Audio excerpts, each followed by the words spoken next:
मंच पर उपस्थित हमारे प्रिय छोटे भाई नीलू, हमारे प्रदीप, हमारी छोटी बहन विधि, जो कि बहुत विधि पूर्वक बहुत बड़े बड़े काम कर रही हैं मुंबई में, और हमारे प्रिय छोटे भाई सचिन, जो कि बुंदेली बौछार के प्रणेता हैं, और उन्होंने बिल्कुल उनकी यात्रा ऐसी ही है जैसे महाराजा छत्रसाल बुंदेला साहब की यात्रा थी कि जब उनने अपनी यात्रा शुरू करी तो उनके पास कुल 11 सिपाही थे और 5 घोड़सवार आते, और वो के बाद वे चलत चलत इतने बढ़त चले गए कि इत जमुना उत वेदवा और इत रेवा उत डोंस और छत्रसाल से लड़न की रही न काहू हौस। ऐसे वाले हमारे सचिन, जिन्होंने बहुत छोटे छोटे कदमों से बड़ा लंबा सफर तय कर रहे हैं।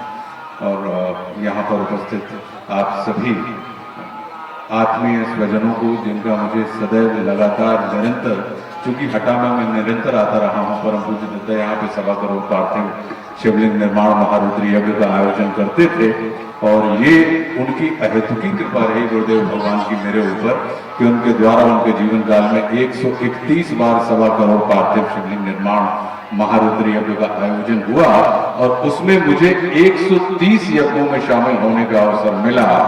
यानी उन्होंने 6 अरब के ऊपर शिवलिंग बनाए होंगे पूरे देश के अंदर, और उन तमाम सारे के सारे शिव अभियान में उन्होंने हम जैसे व्यक्ति को निरंतर सक्रिय रखा। अब आप सोच रहे होंगे कि जब भैया 131 में से 130 भाई तो तुम एक का छूट गए, सोच सकत हो आप? तो समस्या या झंझट क्या है कि जो पहला यज्ञ परम पूज्य दत्ता जी ने किया था जबलपुर में, वो सन 1980 में किया था, और हम परम पूज्य दत्ता जी के कृपा क्षेत्र में 1984 में आए थे। तो इस कारण, चूंकि हम उनके कृपा क्षेत्र में उस समय नहीं थे और हमारी अवस्था भी वैसी नहीं थी, लेकिन एक ऐसी अवस्था में पूज्य दत्ता के संपर्क में आ गए थे कि माँ का आंचल छूटा और महात्मा की गोदी हमें मिल गई। तो ऐसी हमारी यात्रा रही है। तो हमारे पास जो कुछ भी है, और इसके कारण मेरा हटा के साथ बहुत लंबा और बड़ा भावनात्मक रिश्ता रहा है। इतने से थोड़ी दूरी पे अगर आप देखो कि जागन्नाथ महादेव, जिनको अपन बांदरपुर में महादेव बैठे हैं, उतनी हमारी भावना पड़ी थी। जहाँ चीज को पूरे क्षेत्र जाना थे। परम पूज्य दत्ता का एक स्थान यहाँ पर दमोह में है, वहां पे वो रहते थे, और एक यहाँ से थोड़ी दूर आप देख रहे होंगे कि घनश्याम बाग, जहाँ पे वो खेती बाड़ी करते थे। तो ये हमारी गुरु भूमि भी है। अभी जब हमने दुबे सर से आपका उद्बोधन में सुन रहा था सर, तो ईमानदारी की बात कर रहा हूं कि मैंने इतनी कर्णप्रिय वाणी और इतना भाव भाषा के ऊपर इतना अच्छा अधिकार मैंने एक लंबे समय के बाद सुना है सर, कि आप निश्चित रूप से लोग भाषा को सिद्ध करते हैं, लेकिन मैं आपको सुनने का लोक संभरण करके बैठा हुआ था, क्योंकि आपने स्वयं अपने ऊपर विराम लगा दिया। लेकिन मैं आपके बारे में इतना कहूंगा कि आप स्वयं भाषा हैं। भाषा को सिर्फ आपने पढ़ा ही नहीं है, भाषा को आपने गढ़ा भी है, और इसी का परिणाम है कि उस भाषा ने आपको गढ़ के स्वयं को आपको भाषाविद के रूप में नहीं, भाषा के रूप में स्थापित कर दिया है। तो बहुत अद्भुत और आनंद लगा सर हमें आपको सुनते हुए। आपने बैठते साथ ही हमारी पगड़ी उतर गई, माला उतारे के चक्कर में हमारी पगड़ी उतर गई। सबके सामने भाव होगा, भोग भोगे में तो भाव नहीं, क्या अंधेरे में भाव हो। तो हमसे सर ने कान में एक बात कही कि जब भी प्रेम की बात आती है आशुतोष, तो पगड़ी उतर ही जाती है। तो जहां प्रेम, कितनी प्यारी बात कही, कितना सूत्र आपने दिया सर बैठे बैठे। तो ये जो छोटी छोटी बातें हैं, और चूंकि मैं जानता हूं कि बुंदेलखंड के बारे में जो आप बोल रहे थे कि सच में वो प्रतिभा है, वो मेधा है कि यहाँ पे तो आप देखेंगे तो परमात्मा श्री राम के जिस शौर्य की आप बात कर रहे थे, या लीला पुरुषोत्तम परमात्मा श्री कृष्ण की जिस नीति की आप बात कर रहे थे, तो कुछ लोग यहाँ पूरे जगत में आप देखेंगे कि पूरे जगत में आपको नीति से प्रीति करने वाले लोग मिल जाएंगे, लेकिन बुंदेलखंड एक ऐसा क्षेत्र है जहां पर प्रीति ही उनकी नीति होती है।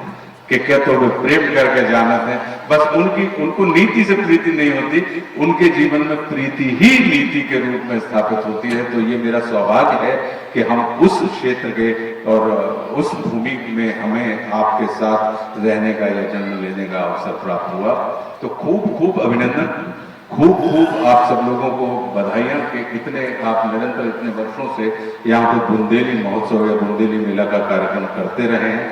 आज देवाधिदेव महादेव की शिवरात्रि है और हम और आप परमपिता परमात्मा गौरी शंकर जी के मतलब मातेश्वरी गौरी और अपने पिता श्री शंकर जी के प्रांगण में बैठे हुए हैं।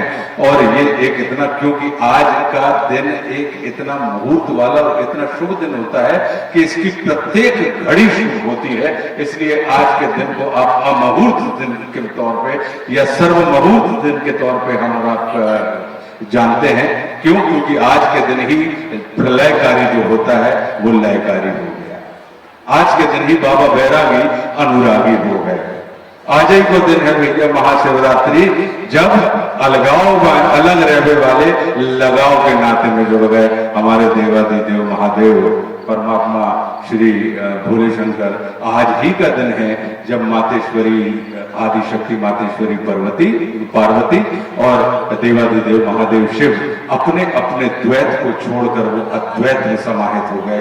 दो अलग अलग इकाइयां, मतलब ये कहा ही जाता है और ये रामराज अगर आप पढ़ेंगे तो उसमें बात यह है कि जब दो गणित वाले लोग मिलते हैं तो वो एक और एक दो जोड़ते हैं, लेकिन जब दो सैनिक मिल जाएं, वीर योद्धा मिल जाएं तो उनको एक और एक 11 कहा जाता है। लेकिन जब दो प्रेमी मिलते हैं तो एक और एक न 2 होता है और एक और एक न 11 होता है, वो एक और एक हो जाता है।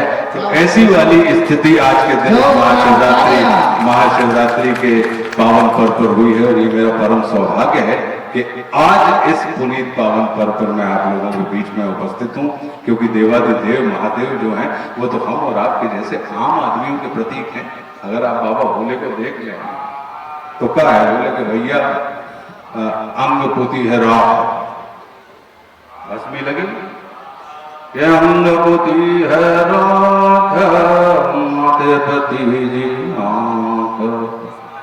उनको ब्याह चल रहा है अपने तो बुंदेलखंड में। जब ब्याह होते तो आपको लगत हुई है कि अटारी के ऊपर से वधू की सहेलियां देखती हैं कि दूल्हा की बारात चली आ रही है, तो कैसी चली आ रही है बारात, और वे झांकत है बाम से, और बारात में झांकने के बाद अपनी सहेली को यानी दुल्हन को भी सूचना देती है। यहाँ पे हमारी बहनें भी बैठी हैं जो सत्य को जानती होंगी कि भैया बारात चली आ रही है, दूल्हा राजा कैसे हैं।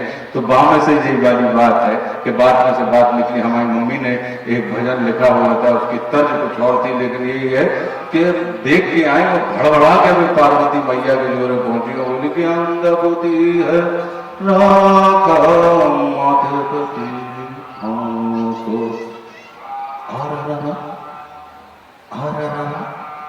ढूंढा मेरा चढ़ो बाबा जी दूल्हा गोरा की सज गई बारा कप कप कापे दियो भैया गजब भयो बाबा जी दूल्हा दुआ के बाद धोखा बोले।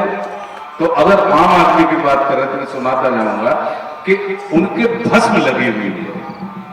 तो अगर आम आदमी को देखोगे आप तो वो धूल धूसरित होता है। जब भी वो अपने घर से श्रम के लिए निकलता है तो उसके अंदर उसके पूरे शरीर पर धूल धूसरित होती है।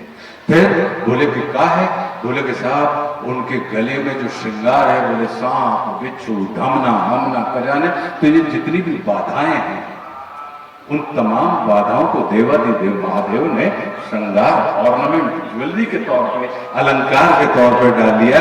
तो बोले कि क्या है, बोले अंग पुती है राख माथे पति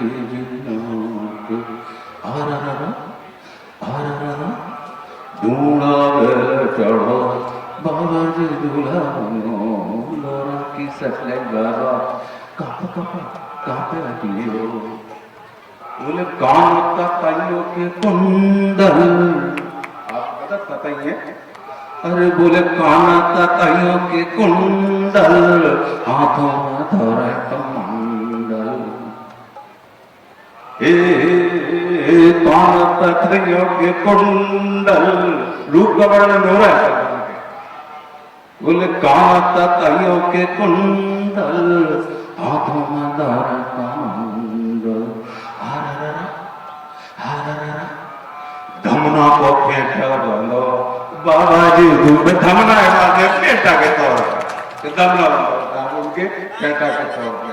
तो इतना उनका जो है बात जो विलक्षण स्वरूप है। तो अगर हम और आप आम आदमी देखेंगे तो हमारे गले में निरंतर बाधाएं हैं, उन बाधाओं को भी हम अपने श्रृंगार बनाते हुए चलते हैं और अपने मार्ग की तरफ तय करते हैं।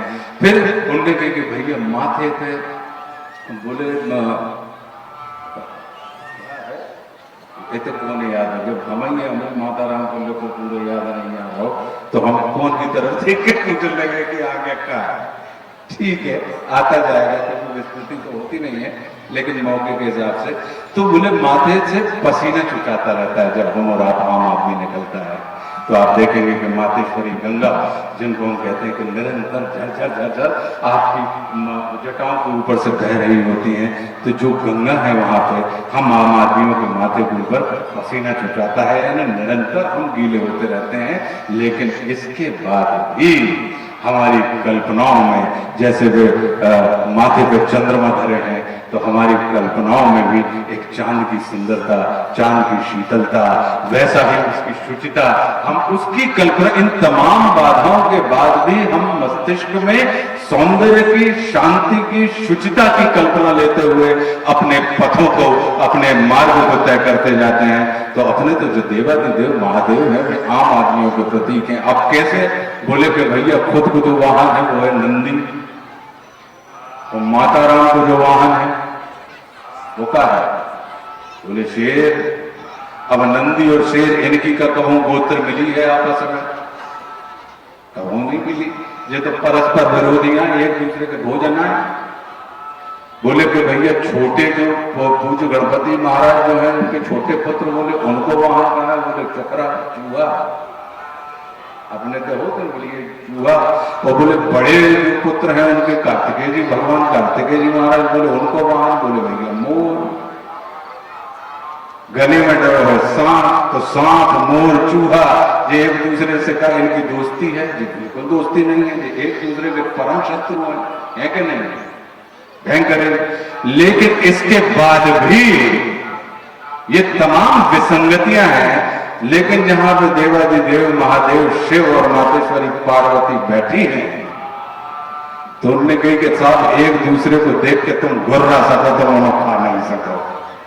तो जीवन की तमाम विसंगतियां जिनकी उपस्थिति में संगति में रूपांतरित हो जाए, ऐसी अवस्था को शिव अवस्था कहा जाता है, यानी कल्याणकारी अवस्था कहा जाता है। और यही कहीं ना कहीं हमारे और आपके आम आदमियों की दास्तान है कि हमारे अपने जीवन की तमाम विसंगतियां, हम तमाम विसंगतियों के साथ संगति बनाकर चलने का काम करते हैं, तभी। और हमारे सारे के सारे उद्देश्य जो होते हैं वो उद्देश्य शिव उद्देश्य होते हैं। शिव उद्देश्य यानी शिव का अर्थ ही होता है कल्याणकारी। तो कल्याणकारी सिर्फ स्वयं के कल्याण के लिए नहीं, आपके संपर्क में आने वाले समस्त जगत के कल्याण के लिए जिसके अंदर भाव हो, उस अवस्था वाले व्यक्ति को आप शिव अवस्था कहते हैं, या वो अवस्था जो होती है वो शिव अवस्था होती है। इसीलिए उनके बारे में कहा जाता है, और हम और आपके बारे में भी कही जाता है कि घन घन बोले नाथ तुम्हारे पौड़ी नहीं खजाने में, और 3 लोग बस्ती में बसाए स्वयं बसे वीराने में। अब देख लो ना, आप और नीचे बैठे हो, 3 ही लोग बस्ती में बता जाए, मुझ के आदमी कोई विधानसभा में पहुंच गो, कोई लोकसभा में पहुंच गो। कल तक पता लगी कि ऐसा कि जिसका भी हाथ आपके सामने फैला कछु के भी लाने हैं, आपने उसको तथास्तु कह के कि जाओ तुम सड़क पर मारे मारे घूम रहे हो या सड़क पर जा रहे हो तो चलो हम तुमको अपना प्रतिनिधि बनाकर, अब तुमको जो पगडंडियों के ऊपर गुजर रहे थे अब हम तुमको राजपथ के मार्ग पर भेजेंगे और सड़क से उठाकर हम तुमको संसद में बैठा देंगे। तो ये तो शिव ही कर सकते हैं ना कि घन घन बोले नाथ तुम्हारे पौड़ी नहीं खजाने में, और 3 लोग बस्ती में बसाए स्वयं बसे वीराने में। कि भैया हमसे तो तुमसे लेवे की कर लो, और कभू अगर अपने तुमसे मांग करना, क्योंकि हमको पता है कि शिव की किसी भी मांग हो, क्योंकि शिव तो जो होते हैं वो भावना प्रधान होते हैं, ऐसा हमारा मानना है। शिव के लिए अगर आप भावना पूर्वक काम करेंगे तो वो आपको असीम देंगे, और अगर शिव के प्रति आपकी पूजा कामना पूर्वक रहेगी तो वो आपको सीमित कर देंगे। जब अगर भावना रहे तो शिव वो देंगे जो आप जो शिव चाहते हैं कि वो आपको दें, और अगर आप कामना करेंगे तो शिव आपको वो देंगे जो आप चाहते हैं। तो यही अंतर हो जाता है कि अगर भावना है तो इसका मतलब है कि हम शिव को चाहते हैं, और कामना है इसका मतलब है कि हम शिव से चाहते हैं। तो शिव को अगर चाहते हैं तो जो शिव के पास राग वैराग है उस पर तो ऑटोमेटिक हमारा और आपका अधिकार हो जाता है। लेकिन यदि हम शिव से चाहते हैं तो आवश्यक नहीं है कि शिव से मिली हुई चीज में शिव उपस्थित है। भैया हमसे तुमने ले लो कुछ, तो जरूरी तो है नहीं है कि हमसे मोबाइल ले लो, मान लो सचिन ने या विधि ने, तो जो मोबाइल हमसे ले लो तो अब जो इनको होगा जरूरी नहीं है कि जब मोबाइल में हम हों। मनो अगर ये सचिन कहें कि दादा हमें तुमसे मोबाइल नहीं चाहिए, हमें तो तुम चाहने, तो फिर मेरे पॉकेट को चाहे मोबाइल हो चाहे रुपया हो, पैसा हो, चाहे मेरी गाड़ी हो, या सब में इनके ऊपर इनका अधिकार हो जाता है। और अगर हम जा रहे होंगे तो इनको अपने बाजू में बैठा कर ले जाएंगे। तो ये वही वाली बात है। तो ऐसे देवादिदेव महादेव की इस महाशिवरात्रि के पावन पर्व पर हम यहाँ पर उपस्थित हैं। तो मैं परम मतलब अपने गुरुदेव भगवान से प्रार्थना करता हूँ कि वो आपके सभी शिव संकल्पों को पूरा करें, और आपके जीवन में जो कुछ भी जितना भी अनिष्ट हो वो अपनी कृपा पूर्वक, वो आपके इष्ट हैं, वो इष्ट आपके समस्त अनिष्टों का नाश करते हुए आपको आपके अभिष्ट तक पहुंचाएं। ऐसी हमारी मंगल कामनाएं हैं। प्रिय नीलू, बहुत बहुत धन्यवाद। तुमने चलते चलते हमसे कहा था प्रदीप भाई कि दादा हम चाह रहे हैं कि बूंदेली मेला होत है, हम चाहते हैं कि दादा भैया ऐसे ऐसे नहीं जानते हैं। तो क्या करो, कपड़ाने लगे बोलो। लीजिए हमारे पुराने मित्र हैं मनोज, तो ये पे नहीं चाहिए भाई। सब जो कह रहे थे तो मुझके आदमी जाना था कि ये पुराने मित्र हैं। नीलू हमारे छोटा भाई है, प्रदीप हमारे भाई हैं, तो ये तो सबको जानकारी इस बात की होगी। तो पहले लगाओ तो सुनाई, हमें सुनाओ पड़ रहा, उन्हें सुनाई नहीं पड़ रही। हेलो, हाँ हेलो। एक चीज अब रह गई है, एक बहुत अच्छी चीज आज से। अरे हाँ, एक बात और दुबे सर ने कहा था, तो आज शिव तांडव स्तोत्र अपन तो संस्कृत में सुनत रहे हैं। अब जैसे जो संस्कृत में मंत्र चल रहा है, तो जा बात के तो भगवान जी समझ रहे हो, और के पंडित जी समझ रहे कि क्या बात हो रही है। ठीक मनो, जिनके लाने जब पूजा हो रही है उनकी समझ में नहीं आ रही कि कौन भाषा में कौन सी बातें चल रही हैं, क्योंकि भाषा का विरोध हमारे और आपके पास।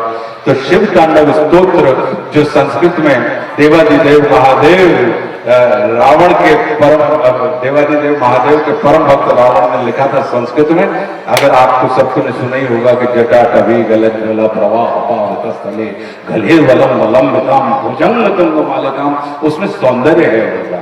अक्सर लोग उसको रौद्र रूप में गाते हैं, रौद्र में, जबकि भाव का तो बोले कि रावण अपने गुरु जी के रावण को, जब इतने सर्वसमर्थशाली गुरु हों तो चेलों को कहीं ना कहीं अपनी भक्ति का भी अहंकार तो हो ही जाता है कि। और एक समय ऐसा लगा था कि चेलों को लगा था कि गुरु जी हम चला रहे हैं, विजय बोल जाते हैं कि गुरु ही है जो हमें चला रहे हैं। तो पीछे पीछे से आदमी को लगने लगे चेलों को, अगर हम न होते, अगर हम चेला न होते तो आप गुरु नहीं होते। तो बई लपका है, वैसे का जो लपका लगो, या उसी झोंक में रावण को लगा कि आज तो हम अपने गुरुदेव को कैलाश समेत उठाएंगे, लोगों की एक भुजाएं, मेरी 20 भुजाएं, मेरी 20 भुजाएं होती हैं, मेरी 20 भुजाएं हैं, और आज तो मैं कैलाश समेत इनको मातेश्वरी पार्वती के साथ लोग लुड़िया नहीं उठा सके, पूरा पर्वत उठाता, वे लपाका में पहुंच गए। मातेश्वरी पार्वती और देवादिदेव महादेव दोनों बैठे थे, और मातेश अच्छा माँ जो होती है वो अपने बच्चे के मन की बात को तुरंत समझ जाती है। माँ से माँ कुछ समझे इसके लिए बच्चे को बोलने की जरूरत नहीं होती, और पिता को अगर कुछ समझाना हो तो उसके लिए बच्चों को सन्नाटे नहीं शब्दों का सहारा लेना पड़ता है। तो मातेश्वरी जगत जननी समझ गई कि जब मामला क्या है, रावण अपने इस, क्योंकि अहंकार कई किस्म का होता है। धन के अहंकार का भी निदान है, पद के अहंकार का भी निदान है, लेकिन भक्ति से उत्पन्न होने वाले यानी धर्म से उत्पन्न होने वाले अहंकार का निदान बहुत मुश्किल है। एक दफा हो जाए तो रावण उसी ताप से ग्रसित होकर चले आ रहे थे कि आज तो हम मातेश्वरी जगदम्बा सहित देवादिदेव महादेव के कैलाश को उठा लेंगे। और जब उठाने की बात आई और उन्होंने जैसे ही मातेश्वरी पार्वती ने कहा कि देखिए रावण इस मद में चले आ रहे हैं कि वो अब इतनी चेष्टा करना चाहते हैं कि आपके आसन यानी कैलाश को अब वो उठा के संसार को ये दिखाना चाहता है कि अब हमने गुरु ने हमें नहीं उठाया, हमने ही गुरु को उठाया हुआ है। तो आपको इसकी इस बात की इस चेष्टा की इस कुचेष्टा को आपको ध्यान रखना चाहिए। अगर आपने इसे अभी नहीं रोका तो फिर आप इसे कभी नहीं रोक पाएंगे।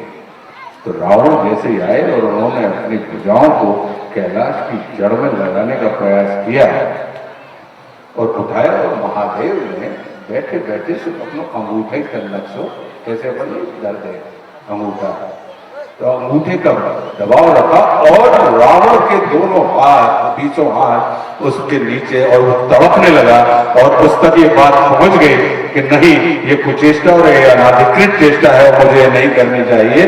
तो अब वे मान जाए, गुरुजी मान जाए, हमारे भगवान मान जाए, तो माने कैसे, जरूरी करने पड़ गया उनके रूप के उनके सौंदर्य की।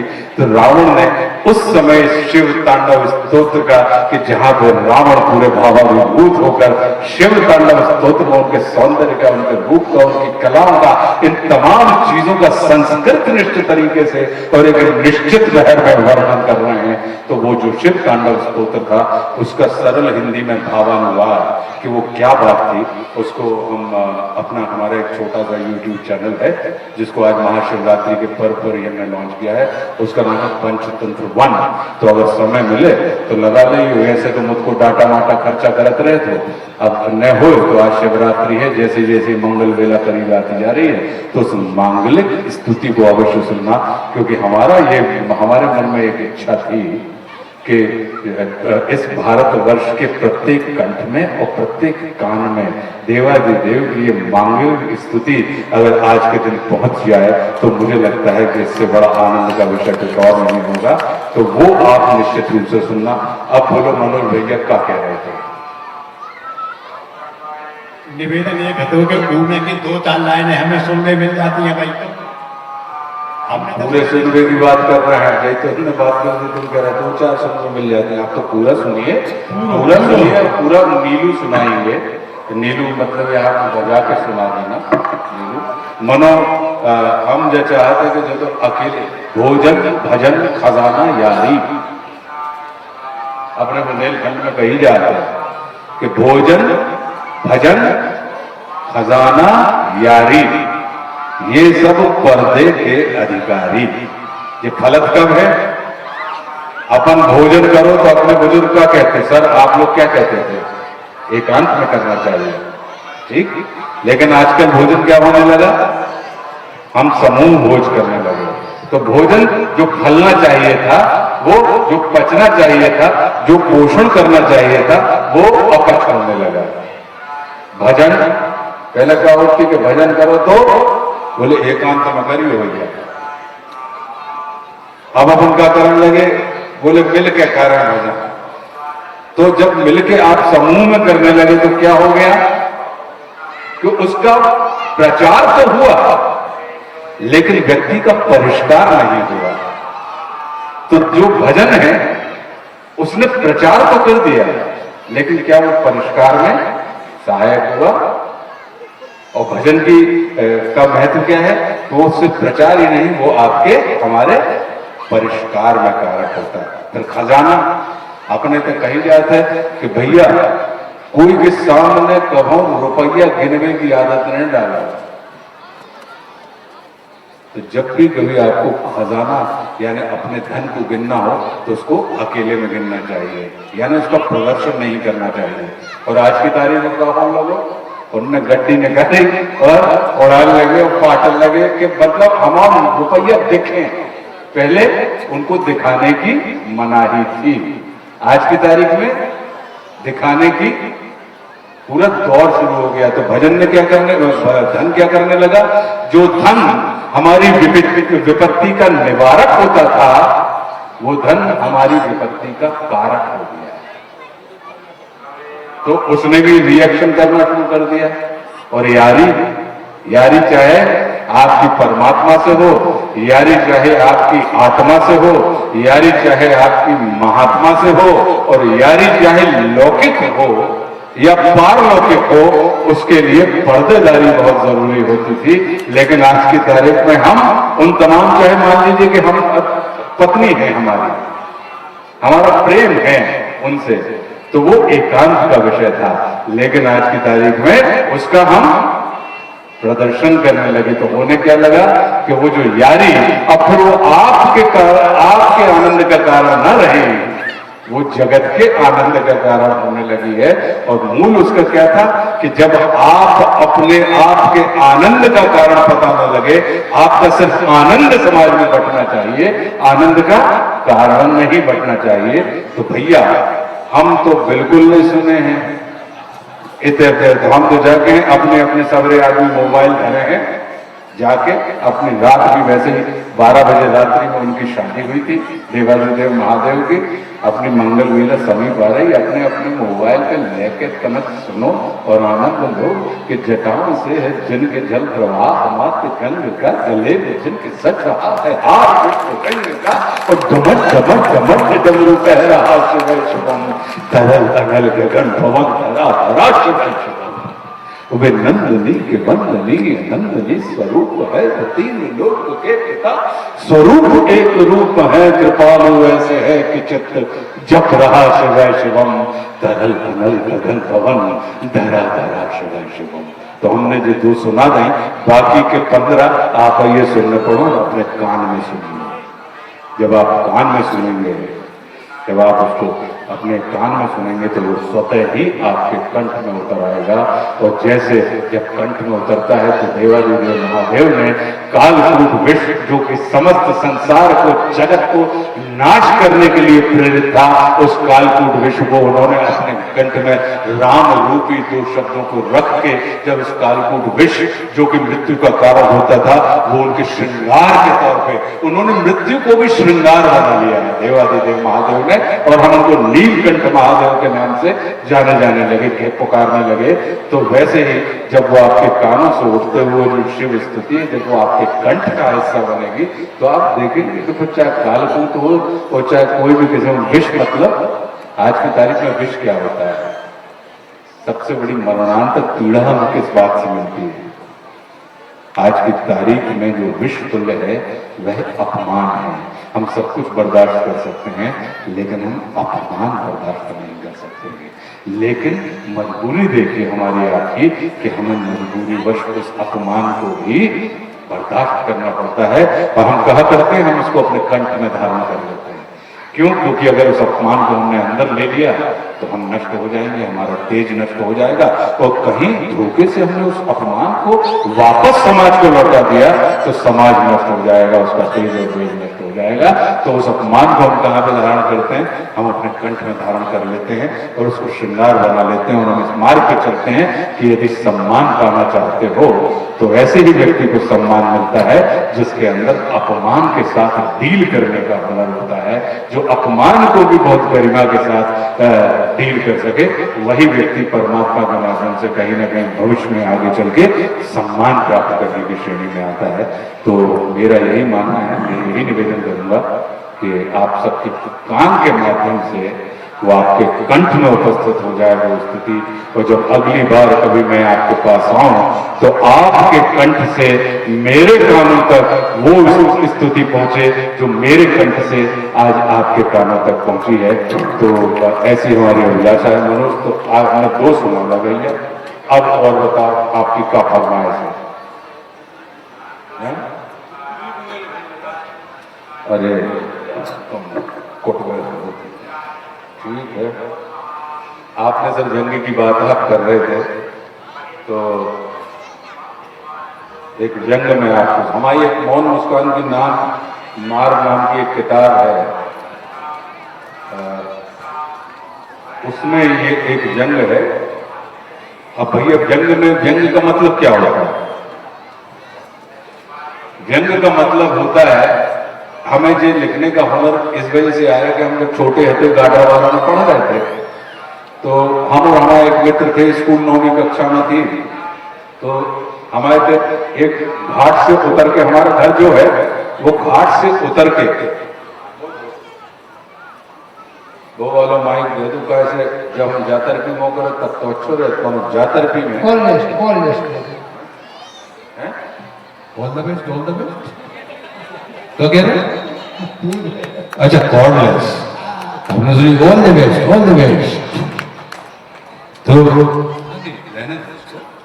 तो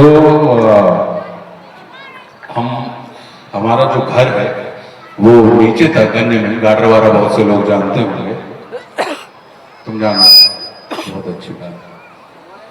तो हम और 9वीं कक्षा में पढ़ते, तो हम सब अपने उस समय मैथिली शरण गुप्त जी की एक माँ साहब ने हम औरों को कविता सिखाई, तो हम और हमारे मित्र जो हैं, आप ऐसे आ जाइए क्योंकि बैक नहीं दिखना चाहिए, आप श्रोता हैं तो आप इस तरफ आ जाए।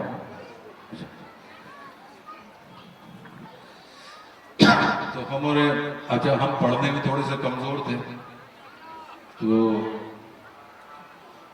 मतलब काम का पढ़ते थे, कमजोर का नहीं तो इतना मुझ के आदमी जाना था बिल्कुल कमजोर में आते, ये जबरन की बढ़वारी आते हैं। तो वो सिखा रहे थे कि चारू चंद्र की चंचल किरणें, तो हमारे दोस्त हमको पढ़ के बता रहे थे कि देखो आज गुरुजी ने सिखाई, चारू चंद्र की चंचल किरणें खेल रही थी जल तल में, और हम लोग अपने पैदल स्कूल के बस्ता लटकाए अपने टेढ़ की घटिया से उतर चले आ रहे। इतने में हमने अचानक देखो कि हमारे मित्र जो हमें बता रहे थे कि हमें याद है वो पूरी कविता, चारू चंद्र की चंचल किरणें खेल रही थी जल तल में, और हमने देखो कि अचानक वे साइकिल के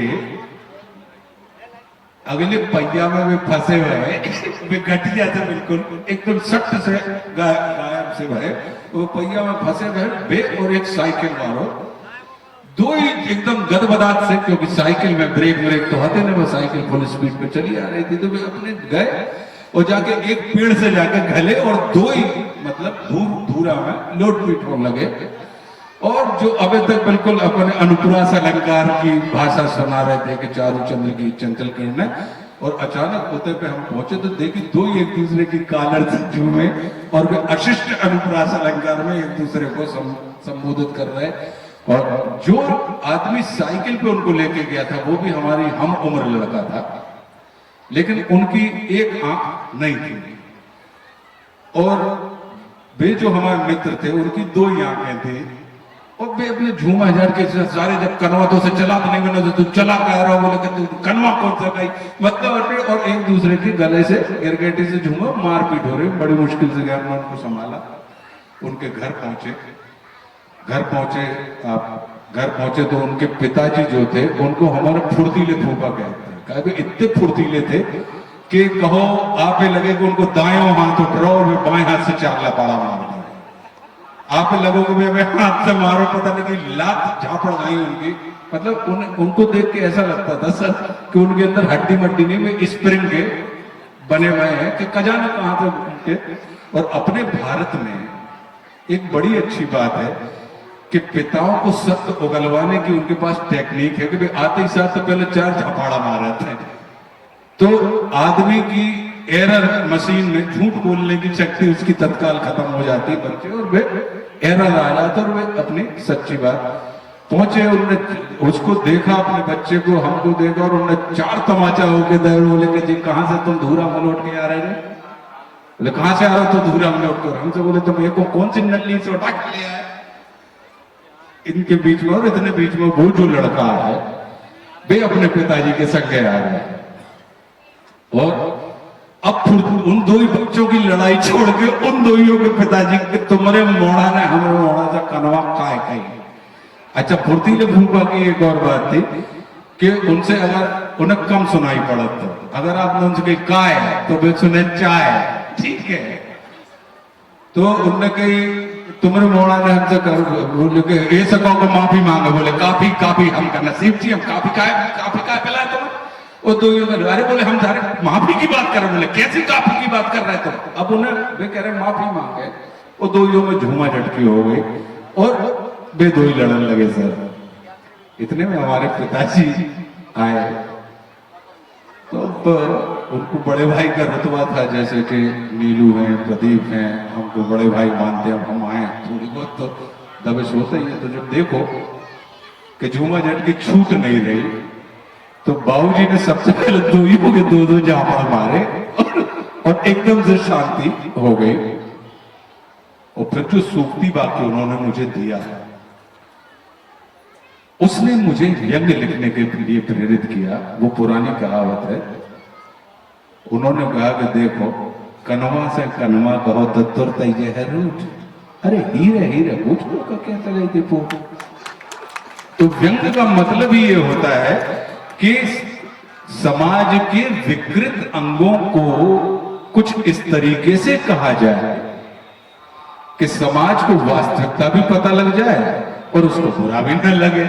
तो जिस शैली में यह कहा जाता है, उस शैली को साहित्य में व्यंग्य कहा जाता है। तो ऐसे एक व्यंग्य हमने लिखो है। घटनाक्रम सब धीरे धीरे सुनो तो आप सब समझ में आ जाए। इस कहानी का नाम है सर दल नहीं दिल बदल। चूंकि इसमें बुंदेलखंडी शामिल है, इसलिए हम आपको इसको ही सुना रहे हैं। हाल ही में पार्टी बदल कर फुर्सत हुए अपने जनप्रतिनिधि को बड्डे ने घंटा घर के चौगड्डा पर घेर लिया और छूटते ही बोले क्या कहा, तुमने कल ही कसम खाई थी कि मरते दम तक साथ ना छोड़ूंगा। हमारे बच्चे नाती पोतों के भविष्य में हमारे ऊपर फक्र होना चाहिए कि उनके बाप दादा ऐसे थे जिनने कठिन समय में उस पार्टी का साथ दिया जिसने उनको कार्यकर्ता से नेता बनाया। कल तो तुम छाती ठोक कर बोल रहे थे कि समाज में जो संदेश जाना चाहिए कि हमारे पापा जी बेकाऊ नहीं टिका हुआ थे। तब रात भर में ऐसा कहा होगा राजा कि तुमने पाल्टी मार का पाल्टी बदल ली। राजा ने दार्शनिक अंदाज में कहा, बड्डे ये दुनिया उसी पर फक्र करती है जिसको समाज की फिक्र होती है। हम जिसको समाज की फिक्र होती है, हमें स्त्री के मान सम्मान की बहुत फिक्र है। बड्डे हम किसी नारी की आदेश उसकी इच्छा की अवहेलना नहीं कर सकते। ऐसे आए हमने पार्टी बदल ली। बड्डे ने अवाक से अपने निवर्तमान प्रतिनिधि की तरफ देखते हुए कहा कि कल ही तुम उस पत्रकार के माइक में अपना मुंह घुसा के कह रहे थे कि पैर पे खड़ी जंग दे जंगा टेक लड़ा मकान है। राजा बोले कि आप गलत बात कर रहे बड्डे, आप बिल्कुल गलत बात कर रहे बड्डे। ये बात हमने कल नहीं परसों कही थी, क्योंकि परसों तक हम लक्ष्मी जी की लाइट में नहीं थे। लक्ष्मी जी ने लाइट कल रात में हमारे मुंह पे मारी, तब जाकर कहूँ हमारी आंखें बोली। कल रात लक्ष्मी जी हमारे घर आए और रोने लगी, हम घर ला गए। हमने तुरते ही उनके पाँव पकड़ लिया और उनसे पूछी क्या हो गया माता राम, काय कौन रो रही हो। वे बोली कि बेटा राजा जो देखो वो औरतों की बेइज्जती करता है, तुमसे लक्ष्मी बहुत कम है बेटा। जो लक्ष्मी की कदर करते हैं तो बेटा तुम तो चुपचाप हमें अपने पास लुका लो और उन लोगों को साथ छोड़ दो बेटा जो औरतों को आई मतलब माँ की जगह उसके यहाँ में टम लगाकर उसको माटम यानी माटम बनाकर बदनाम करते हैं। हमने उनसे कही कैसी बातें कर रही हैं आप माता राम, हम तो विपत्ति के साथ ही हैं, मीत विपत्ति के डेवाए ऐसे मीत मिलन के ना है। ऐसे टाइम पे हम पार्टी बदलेंगे तो हमारी बैंक का बेइज्जती हो जाएगी। हमारा इतना कहना था बड्डे कि लक्ष्मी जी ने बेकरार रूप धारण कर लिया। अब तक तो हमने सिर्फ 2 हाथों वाली लक्ष्मी देखी थी, मगर उन्होंने अपने 8 ही हाथ निकाला और उन्होंने अपने 8 ही हाथों में पकड़ी हुई मुद्रा से हमें सूटना शुरू किया बड्डे। अब हम क्या बताएं बड्डे, आपको मुद्रा की मार से तो आदमी सिर्फ सूझता है, उसके बचने की संभावना रहती, मानो मुद्रा की मार बड़ी भयंकर होती है बड्डे।